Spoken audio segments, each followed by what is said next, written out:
J'ai la chance d'avoir deux nutritionnistes. Est-ce que vous auriez un ou deux petits conseils à me donner à moi qui suis le pro de la malbouffe et de la nourriture industrielle?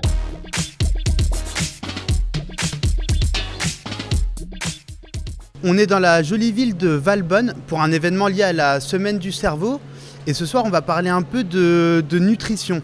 J'ai la chance d'être accompagné de Nicolas Blondeau et de Carole Rovert qui sont spécialisés en nutrition.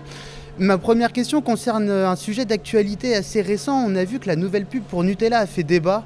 Il semblerait, d'après les publicitaires, que ce soit un produit sain. Qu'est-ce que vous en dites, vous, qui êtes expert en nutrition? Moi, j'ai pas vu la nouvelle pub pour le Nutella, mais par contre, je sais que ça contient de l'huile de palme. Et l'huile de palme en grande quantité n'est pas quelque chose qui est très bon pour la santé. Comme tout aliment d'ailleurs et comme tout nutriment en extrêmement grande quantité.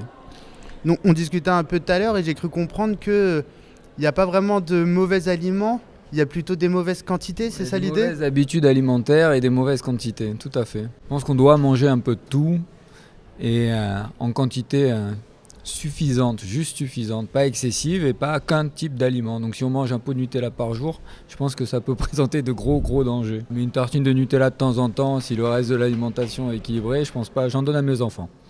D'accord, donc on peut manger du Nutella pourvu qu'on mange de la salade à côté? Oui, mais plus de salade que de Nutella. Je pense que c'est encore une question de balance. Okay. Voilà, un pot de Nutella, une feuille de salade, ça ne changera pas grand-chose.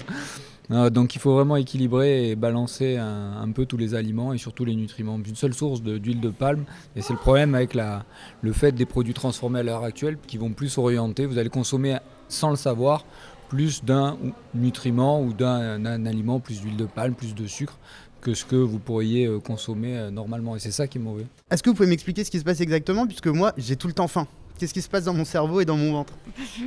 Oui, alors le cerveau, c'est ce qu'on peut appeler notre tour de contrôle.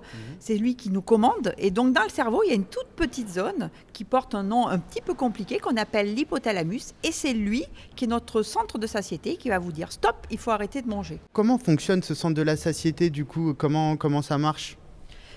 C'est lui qui perçoit ce que vous mangez et en fait, il contrôle ce qu'on appelle la balance énergétique, donc l'équilibre entre les apports, c'est-à-dire ce que vous mangez, et les dépenses, c'est quand vous faites du sport. D'accord, ok. Donc si parfois je mange plus que ce que je devrais, c'est parce qu'il y a un déséquilibre de la balance ou parce que mon cerveau déconne ou... C'est ça, votre cerveau ne fonctionne pas bien et ce signal n'existe plus.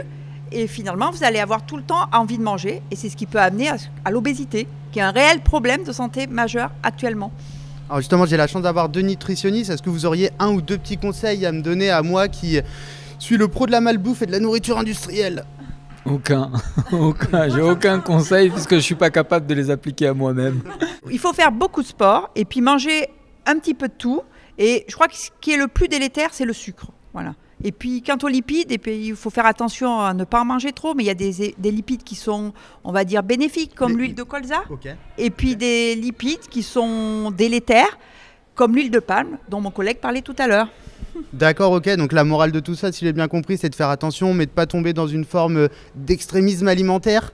Est-ce que j'ai bien résumé vos propos? Ma pensée, c'est très bien résumé. Okay. Oui, je pense qu'il faut faire attention à ce qu'on mange. Il faut manger tout en petite quantité. Et puis, il faut faire attention, ça se fait sur plusieurs jours, plusieurs mois. Et voilà, et ne pas faire trop de régimes parce que votre corps s'en souvient. Et finalement, nous, on n'aime pas trop les régimes. Moi non plus, et je crois que ça se voit. Merci beaucoup d'avoir répondu à nos questions. Nous, on se retrouve très vite pour un événement lié à la Semaine du cerveau à Nice. Yo!